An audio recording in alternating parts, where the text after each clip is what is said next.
नमस्कार साथियों, I am doctor Mukesh Pareek और आज मैं बोलने जा रहा हूँ आर्ट, लिटरेचर, सिनेमा और उसका नेक्सलिज्म का मॉडर्न कॉन्टेक्स्ट क्या है।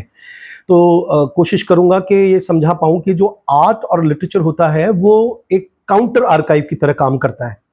जो ऑफिशियल हिस्ट्री से चीज़ें छूट जाती है ना, जैसे कोई किसी की वॉइस है, किसी की साइलेंस है, वुंड्स है, मेमोरीज है, लिटरेचर और आर्ट उसको और सिनेमा उसको आर्टिकुलेट करता है। तो पॉलिटिक्स तो हमें केवल इतना बताती है कि भाई कोई घटना कहाँ हुई, लेकिन लिटरेचर हमें ये पूछता है कि उस कॉन्फ्लिक्ट से हमारे भीतर क्या घटित हुआ। ठीक है। और इसमें सबसे इंपॉर्टेंट वर्क्स में जैसे महाश्वेता देवी का 1084 की माँ है, उनकी शॉर्ट स्टोरी द्रौपदी है, जैसे आपको ये एक बहुत नील मुखर्जी का नाम सुना होगा आपने, जिसका द लाइव्स ऑफ अदर्स बहुत फेमस है। और इसी तरह से हम और भी बहुत सारे नॉवेल्स लिखे गए हैं। चोली के पीछे करके एक शॉर्ट स्टोरी महाश्वेता देवी ने लिखी थी, जिसके ऊपर गणगौर नाम की फिल्म बनी है। और इसके अलावा द लोलैंड जो झुम्पा लाहिड़ी का लिखा हुआ है, ये भी नेक्सलिज्म को लेकर के लिखा है कि किस तरह से फैमिली की आफ्टर लाइफ कैसे बर्बाद हो जाती है।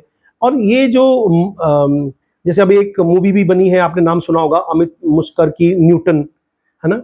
या लेटेस्ट में आपने और भी जैसे नक्सलबाड़ी का नाम सुना होगा, एक मूवी बनी है बस्तर के नाम से।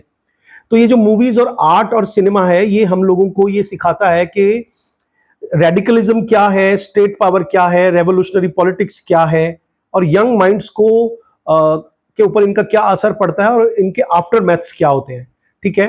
तो आर्ट का जो एथिकल फंक्शन है वो उस पर मैं आज बोल रहा हूं कि इसका एथिकल फंक्शन क्या होता है। हमारे कॉन्शियंस को डिसिप्लिन करना होता है। अब कॉन्शियंस को डिसिप्लिन करने का क्या मतलब होता है कि आप अब जैसे अभी जितने भी मेरे साथी लोग हैं फेसबुक पे पढ़े लिखे, वो दूर बैठ करके इन चीजों को नोटिस कर पा रहे हैं कि भाई कहां गलत हो रहा है, क्योंकि वो उनका जो कॉन्शियंस है वो डिसिप्लिन्ड है, क्योंकि उन्होंने लिटरेचर को पढ़ा है। ठीक है। एक मूवी को उन्होंने एनालाइज करना सीख लिया है। और छोटे बच्चे जो इनके बहकावों में आ रहे हैं, वो क्या हो रहा है, बहकावे में आने का मतलब क्या है कि मैं ना तो प्रो नेक्सलिस्ट हूं और ना ही मैं नेक्सलिज्म को डेमोनाइज करके देखता हूं।